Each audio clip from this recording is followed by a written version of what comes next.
ध्यान दीजिए, series combination में हम लोग क्या देखे थे? आ जाओ, सीरीज कॉम्बिनेशन में था CS ना, CS बराबर C1 C2 by C1 plus C2, है ना? ओके, और पैरेलल में क्या था? पैरेलल, बात नहीं करो जी लड़का पीछे। पैरेलल कॉम्बिनेशन में क्या था? CP बराबर C1 प्लस C2 ना, हम लोग निकाले थे माइनस वाला ना, C1 माइनस बराबर होगा under root C1 plus C2 का whole square minus 4C1 C2, तो हो जाएगा C1 माइनस C2 बराबर under root C1 plus C2 का क्या नाम है? CP ना, ये हो जाएगा CP का स्क्वायर,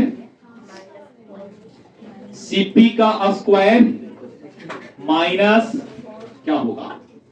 4 का 4 लिख लेते हैं, और यहां से क्या लिखना पड़ेगा फिर? तब तो फिर यहां से दिक्कत हो जाएगा ना, CS into C1 plus C2। तभी लीजिए, पहला प्रश्न है, पेपर में आया हुआ प्रश्न है,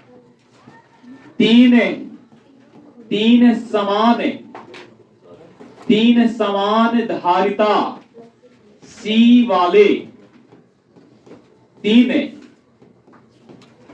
संधारित्रों को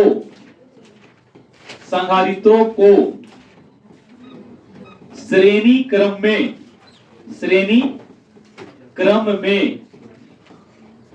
जोड़ा गया है, तो इनके संयोजन में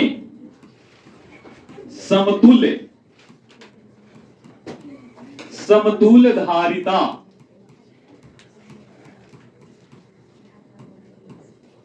कितना होगा? ये आपका प्रश्न है, ठीक ना? पहले आप लोग देख लीजिए तब उतार लीजिएगा, ठीक है? बोलेंगे तब। तीन समान धारिता कितना है? C है ना। तीन संधारित्रों को श्रेणी क्रम में क्या कर दिए हैं? जोड़ दिए हैं। इनके संयोजन से समतुल्य संधारित्र होगा ना, तो समतुल्य संधारित्र की क्या निकालना है? धारिता, इसका मतलब C नेट निकालना है ना। क्या निकालना है? तो तीन को है, और तीनों को किस में जोड़ दिए हैं? श्रेणी में, और तीनों इक्वल है। देख लीजिए बढ़िया से, इसका मतलब कि अगर यहां से हम फॉर्मूला लगा करके बनाना चाहेंगे तो सबसे पहले लिखेंगे बी नो, ऐसा प्रश्न आपको 2 अंक में आता है, ठीक है? क्या लिखोगे? 1/CS बराबर 1/C1 plus 1/C2 plus 1/C3, और तीनों आपस में क्या है? बराबर हैं। तो 1/CS बराबर 1/C plus 1/C plus 1/C। Clear? तो 1/CS बराबर कितना? CLCM ऊपर में कितना? 1 प्लस 1 प्लस 1, 1 प्लस 1 प्लस 1 बराबर 3, और 3 बटा कितना? C। इसका मतलब है कि CS का वैल्यू कितना निकलेगा? C/3 निकलेगा। ठीक है? 2 अंक में भी आ सकता है और 1 अंक में आवेगा। 1 अंक में आवेगा तो 4 को ऑप्शन बनाएगा। पहला ऑप्शन 3C, दूसरा ऑप्शन C/3, तीसरा ऑप्शन 3/C, चौथा ऑप्शन, चौथा यानी कि D वाला ऑप्शन D यहां पे होगा नोट। आंसर कौन होगा? C/3 की 3/C। तो CS बराबर, देखो कल बताए थे CS बराबर N/, क्या था? CS बराबर C/N था ना। अब N का वैल्यू कितना रखना है? 3 है, 3 को है, तीनों आपस में बराबर है। अगर इसी में कहते हैं कि चलो ये श्रेणी में ना है, किसमें है? समांतर में, पार्षद में, ठीक है? तो उस स्थिति में इसका आंसर क्या होगा? देखो अभी पहला वाला का आंसर होगा C/3, जो कि ऑप्शन कितना होगा? और अगर ये समानांतर क्रम में होता तो लिखते हैं Cp बराबर C प्लस तो C1 plus C2 plus C3। तो फाइनली C प्लस C कितना टाइम्स 3 टाइम्स तो 3 ऑफ C। तो उस स्थिति में इसका आंसर क्या होगा? ठीक है, अब आप लोग प्रश्न उतार लीजिए। ठीक है, प्रश्न उतारिए, पहले से बना लीजिएगा। ठीक है, बन जाएगा ना। चलिए, ये प्रश्न आपका पूछा हुआ है। ठीक है, ऑब्जेक्टिव में, किसमें? ऑब्जेक्टिव, एक अंक में। आगे बढ़ते हैं जी। उतार लिया क्या जी? पूरा नहीं उतारिएगा, सिर्फ प्रश्न उतारिएगा। ठीक है, घर से बना लीजिएगा। अब यहाँ पे दो क्वेश्चन, एक आपका श्रेणी क्रम में और एक आपका समानांतर में। जो प्रश्न पूछा गया है वो आपका कौन सी क्रम में पूछा है? श्रेणी में। किसमें? श्रेणी क्रम में। ठीक है, हटा दें, बोलिए। अब समझिएगा, प्रश्न है एक माइक्रोफैराड वाले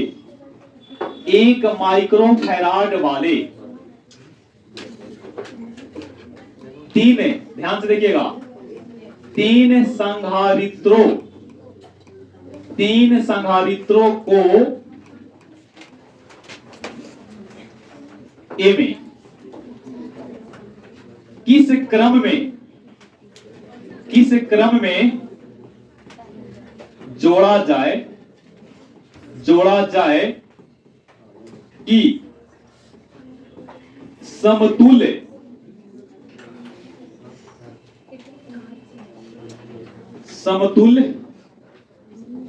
धारिता अधिकतम, ठीक है, बी में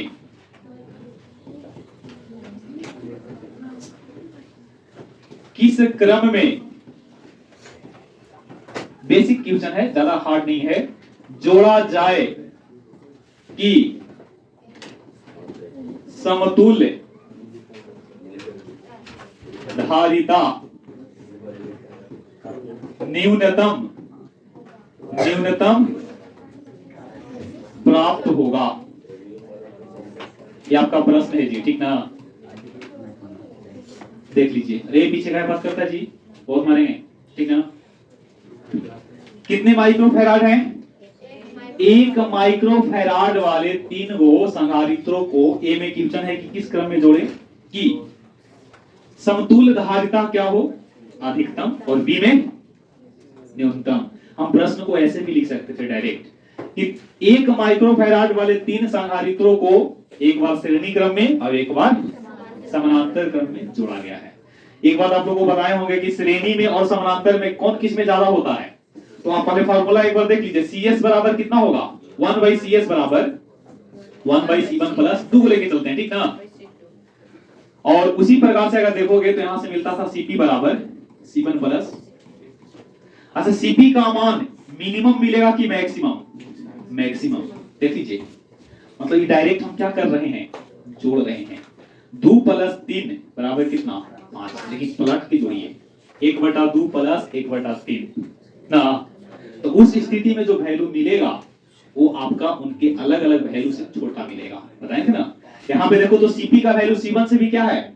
बड़ा है, और CP का वैल्यू C2 से भी। लेकिन यहाँ पे क्या था कि C1 बड़ा था किसको से? CS से, और C2 बड़ा था किसको से?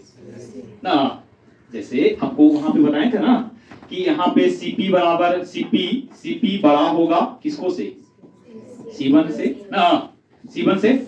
उसी प्रकार से CP बड़ा होगा C2 से। लेकिन इसमें अगर देखिएगा तो इसमें क्या निकलता था? C1 बड़ा है CS से, C2 बड़ा है किसको से? CS से। इसका मतलब है कि यहाँ पे CS का जो वैल्यू निकल रहा होगा वो मैक्सिमम निकल रहा है कि मिनिमम? और मिनिमम निकालने के लिए कौन सा क्रम में बताओ? Series combination. कौन सा? सीरीज कॉम्बिनेशन में। और मैक्सिमम आपको पाना है तो किसके लिए बताओ? कौन सा? पासर्व पैरेलल कॉम्बिनेशन में ना। क्वेश्चन को थोड़ा सा यहाँ पे ट्विस्ट किए हैं। अधिकतम पाना है तो कौन सी क्रम में?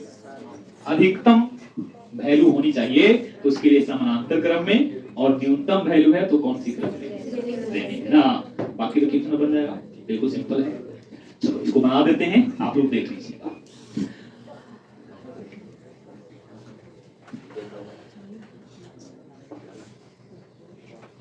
सॉल्यूशन, ठीक है। पहला में क्या निकालना है, लिखेंगे अधिकतम धारिता, अधिकतम धारिता प्राप्त करने के लिए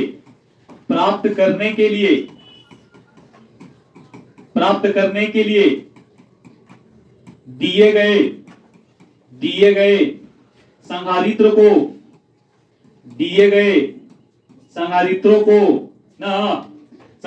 को कौन सी क्रम में, बोलो, समानांतर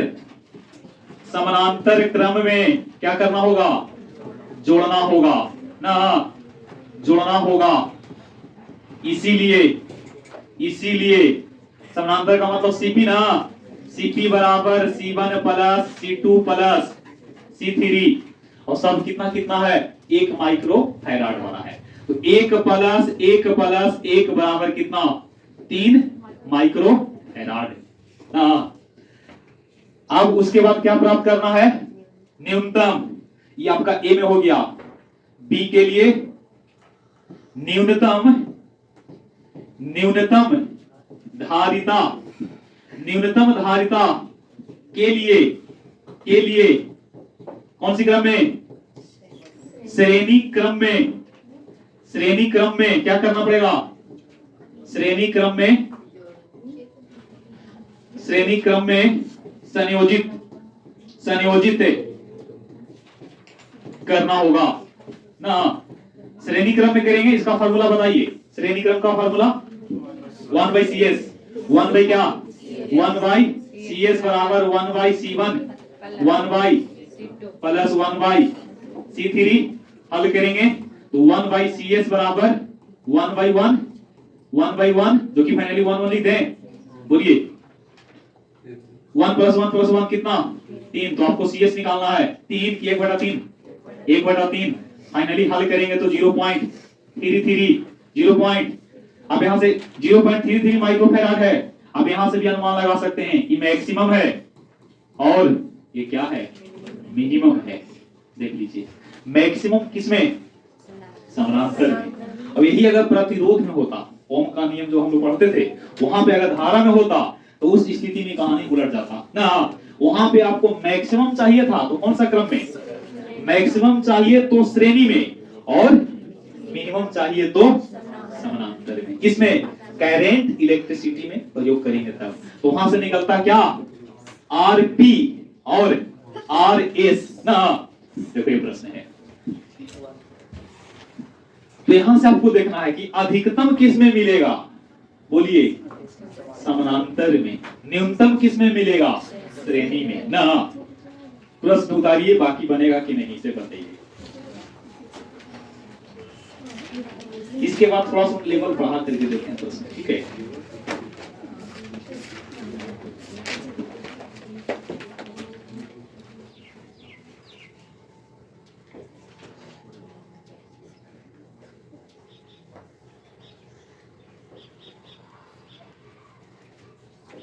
अब एक होमवर्क और है,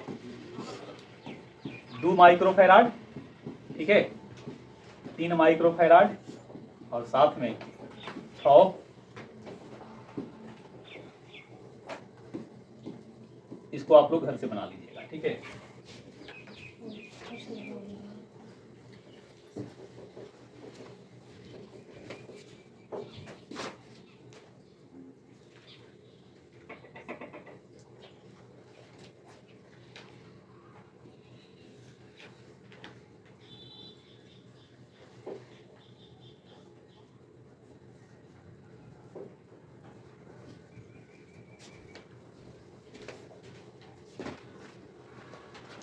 रोक देते हैं जी, हिम्मत का आते हैं।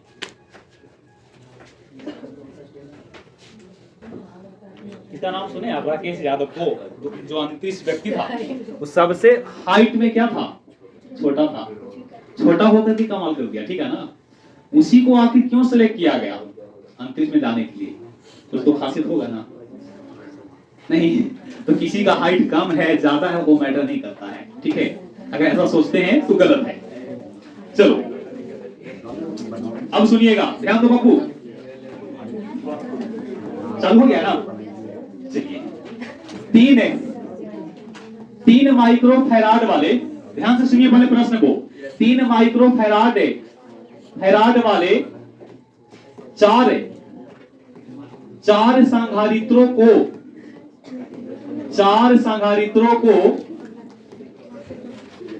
किस क्रम में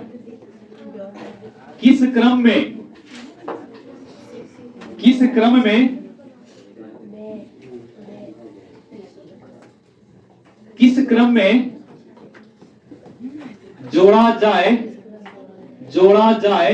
कि समतुल्य धारिता 4 माइक्रोफैराड प्राप्त हो। देखिए प्रश्न है, ठीक है ना? समझिए पहले, कितने संधारित्र हैं? 4 को, और सबका धारिता कितना है? 3 माइक्रोफैराड। नहीं, कहा है कि कौन सा क्रम में जोड़ें कि जोड़ने के उपरांत इसका आंसर कितना आना चाहिए?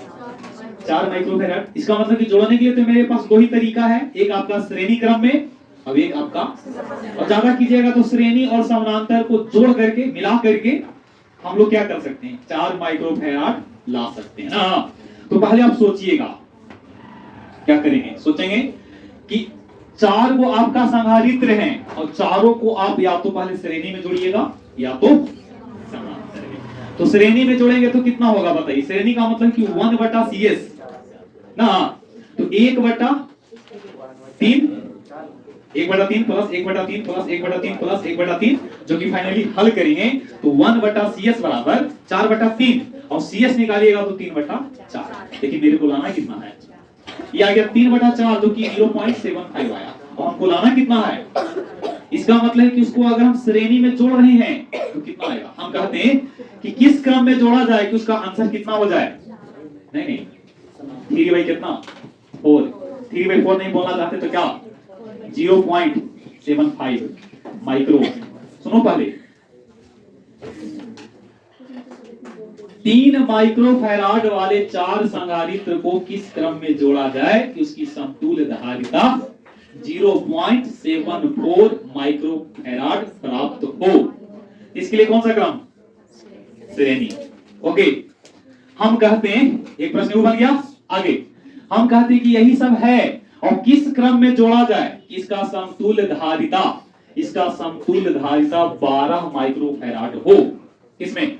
समानांतर। ये तो आप दोनों कर लेते हैं, जो कि बिल्कुल बेसिक था कि एक बार श्रेणी में लेते हैं तो श्रेणी में हल करेंगे तो आएगा 0.75 माइक्रोफैराड, और समानांतर में लेके चलते हैं तो Cp बराबर C1 plus C2 plus C3 plus C4।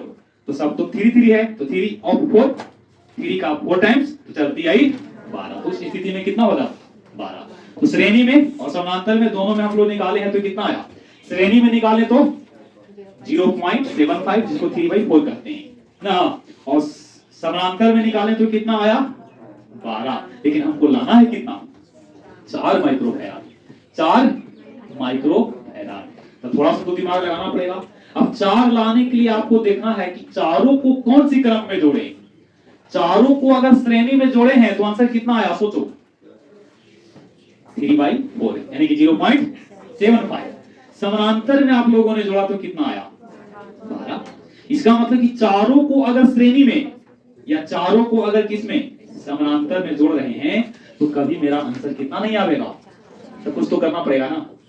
इसका मतलब कि हम ऐसा करते हैं कि 2 को श्रेणी में और 2 को समानांतर में, और फिर जोड़ करके देखते हैं, अगर उससे आएगा तो बढ़िया है, नहीं तो उसको भी स्किप करना पड़ेगा। फिर हम सोचेंगे, हो सकता है कि 3 को श्रेणी में तो 1 को हो सकता है ना।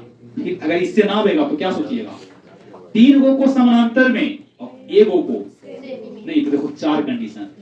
देखिए यहीं पे अगर हम लोग क्या करते हैं, यहीं से क्वेश्चन हम 4-5 को देते हैं। लो देखिएगा, क्वेश्चन पे क्वेश्चन, ठीक है। ए में कहते हैं कि हमको कितना लाना है? बोलिए, 0.75 माइक्रो फैराड ना। बी में 12 माइक्रो फैराड, सी में सोचना पड़ता है ना, सी में 0.75 माइक्रो फैराड।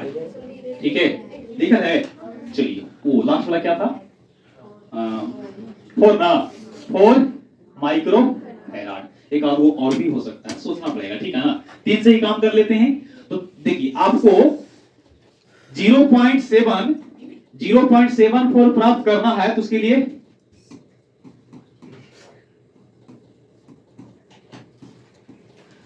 सॉल्यूशन कर रहे हैं पहला के लिए, ठीक है। अच्छा एक बात और, इन तीनों में सबसे ज्यादा कौन है वैल्यू में, मान किसका ज्यादा है, बोलिए। 12 माइक्रोफैराड। और आप लोगों को बताएं कि मैक्सिमम कौन सी क्रम से आता है, समानांतर से। इसका मतलब कि बी वाला तो आंसर आपको झटके में मिल गया कि कौन सा क्रम लेके चलेंगे तो 12 आएगा, समानांतर। अच्छा ये दोनों वैल्यू छोटा है ना, ये दोनों वैल्यू। अच्छा एक बात और, कौन वैल्यू दिए हुए वैल्यू से छोटा है, ऑप्शन ए मतलब ई वाला। इसका मतलब कि निश्चित तौर पर कौन सा क्रम में रहा होगा, श्रेणी में। बिना विचार विमर्श किए आप बता सकते हैं कि देखिए ये आपका 3 का है ना, 3 माइक्रोफैराड का 4 वो है, तो 3 से छोटा कौन है, 0.75। मतलब हर 3 से छोटा है 0.75। इसका मतलब है कि ये निश्चित तौर पे चारों कैपेसिटर्स को किस क्रम में जोड़े होंगे, श्रेणी में ना। अच्छा ये चारों को किस क्रम में जोड़े होंगे, समानांतर में। अब ई रह गया जो कि मिक्स कॉम्बिनेशन है। मिक्स का मतलब है कि हो सकता है कि दूगों को श्रेणी में, तो दूगों को और पुनः दोनों को मिला करके हम नेट लावेंगे जितना होना चाहिए। हो सकता है कि एक को अलग रख देंगे और 3 को श्रेणी में, इससे ना होगा तो फिर अलग रखेंगे ए के अलग और फिर 3 को समानांतर में। मतलब यहाँ पे पॉसिबिलिटी बन रहा है, कंडीशन कि अगर एक को अकेला रख दें 3 को साथ में लेकिन श्रेणी में, एक को अकेला 3 को साथ में लेकिन समानांतर में, ऐसा सबको देखना पड़ेगा, ठीक है।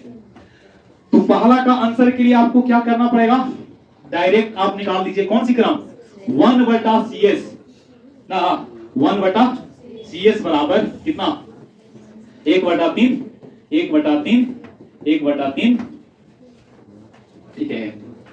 अब 1 हल करेंगे तो 4/3, तो आपको निकालना है CS, तो 3 कितना, 3/4 का मतलब 0.75 माइक्रो।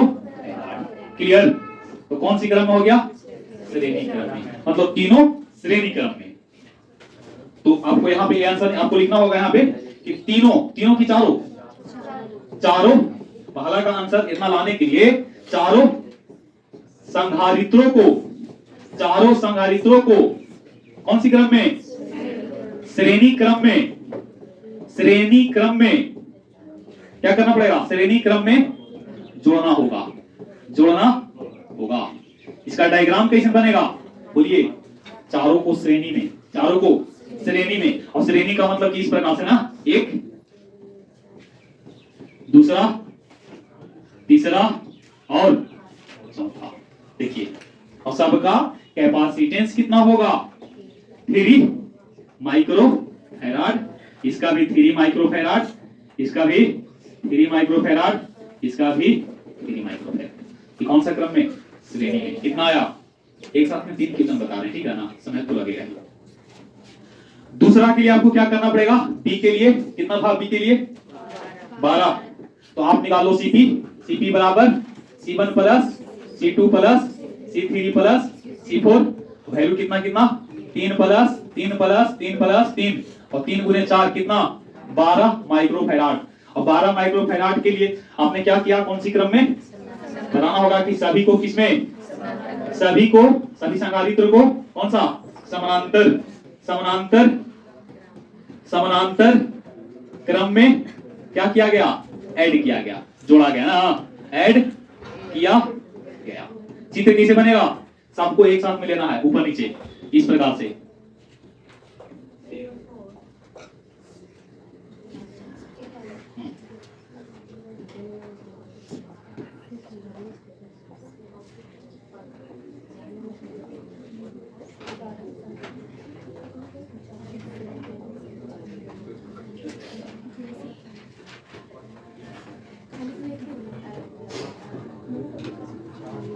4 गुना।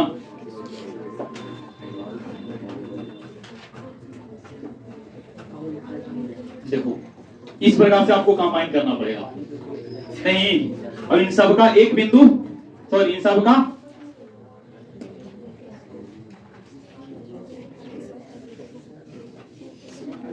चलो हो गया ना। देखिए एक बिंदु भी ले लिए और बाकी को भी एक बिंदु भी लेने का प्रयास करेंगे, है देख लीजिए। तो इस प्रकार से बनाने हैं क्या जी, कौन से क्रम में, समानांतर की श्रेणी, चारों का चारों समानांतर, और हर कैपेसिटर का कैपेसिटी कितना है 3 माइक्रोफैराड, 3 माइक्रोफैराड। इसका भी कितना, न्यूमेरिकल पढ़ने के लिए जिगर होना चाहिए, ठीक है ना। एक का न्यूमेरिकल आपका 3-3, 4-4 पेज में जाता है, ठीक है। लेकिन बिहार बोर्ड में उतना न्यूमेरिकल नहीं पूछता है, ठीक है। ये सिंपल है, ये कुछ नहीं है, ठीक है ना। आईआईटी और जेईई का बच्चा इसको एकदम याद रखता है, ठीक ना। आप लोग को लग रहा है कि हार्ड है, हमको लग रहा है कि लंबा मैट्रिक्स बता रहे, उन लोग याद रखता है।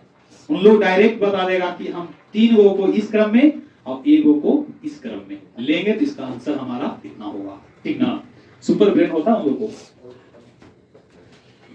अभी 2 गो बना है, तीसरा के लिए आपको क्या करना पड़ेगा। हो सकता है कि 1 गो को हम लेंगे श्रेणी में और 3 गो को ले लेंगे समानांतर। अच्छा 3 गो अगर समानांतर में लीजिएगा तो कितना होगा बताइए, 3 तिहाई 9 और 1 गो कितना है 3, तो 1/3 श्रेणी में 1/3 प्लस 1/9। क्या हल करेंगे तो कभी 4 आएगा, सोचिए बाबू। 1/3 और 1/9, और अगर पलट के भी जोड़ना है 9 लघुत्तम तो 3 तिहाई 4/9, लेकिन पलटूंगा 9/2, 9 कितना 9/4, 2 रुपया 25 पैसा, 2 रुपया कितना, एक क्वेश्चन और बना दिए लोग, एक क्वेश्चन और, यही था प्लस में। और आगे डी यहां पे जोड़ देते हैं क्या, 2.25 माइक्रो। देखिए हम सोच नहीं पा रहे थे मन में, ठीक है, यही सोच नहीं पा रहे थे, वही गया। हाँ जी, तो देखिए आप क्या सोचें, 1 गो को किस में लिए हैं से बताइए, 1 गो को किस में लिए थे, मतलब पहले 3 गो को लिए थे समानांतर में, 3 गो को किस में, तो समानांतर में तो हम लोग डायरेक्ट जोड़ देते हैं, तो 3 + 3 + 3 बराबर कितना 9। तीनों को साथ में लेने पे समानांतर में 9 आया, तो एक ही विकल्प है ना कि चौथा वाले को भी किस में ले लें, इसको ले लें समानांतर में, इसको किस में ले लेंगे। मतलब चलो अगर चित्र से समझिएगा, देखिएगा हम 3 गो को किस में लिए हैं, बोलो जी 3 गो को किस में लिए हैं, ये 3 गो समानांतर में है, नहीं ये 3 गो किस में है, ये 3 गो आपका, ये 3 गो समानांतर में, और तीनों के कॉम्बिनेशन से जो बनेगा, ठीक है, ये तीनों के कॉम्बिनेशन से जो बनेगा तो ये वो आएगा और एक के बाद एक और होगा। मतलब 3 गो किस में है बताइए, ये 3 गो समानांतर में, और ये तीनों को मिला करके एगो आएगा कि ना, ई वाला और ई वाला। अगर आप इसको यहां से नहीं समझते हैं तो इस लाइन को यहां से, क्योंकि यहां से अगर नहीं समझते हैं तो इसको हटा देते हैं, ठीक है, अब इसको हम यहां पे लगा देते हैं। अब देख लीजिए चमका, अब देखिए तो 3 गो किसमें, समानांतर में, ये तीनों आपस में किसमें है, ये तीनों आपस में समानांतर में है, और ये तीनों को मिला करके 9 होगा, और तीनों सिमट करके एगो में आ जाएगा। और ये देख लो ये 9 है, अभी कितना है 9 और 3 12 नहीं, क्योंकि श्रेणी में है, समानांतर में 12 होता ना, तो उस स्थिति में कितना होगा 1/9 + 1/3, और फाइनली हल करेंगे तो 2.0 आ जाएगा। तो क्या लिखोगे बोलिए, 3 तीन संधारित्र को किसमें, समानांतर में, और एक संधारित्र को श्रेणी में लेंगे, तब उसका आंसर 2.25 आएगा। अभी हमारा आंसर जो लाना था सी में कितना लाना है 4, तो इसका रिवर्स कर लीजिए, प्रथम 3 गो को किस में लेंगे, श्रेणी में, इसका मतलब इसका डायग्राम कैसे बनाओगे, ठीक है ना। प्रथम 3 गो को किसमें ले लीजिए, श्रेणी है नहीं, और एक गो को यहां से ले लीजिए। बात समझिए,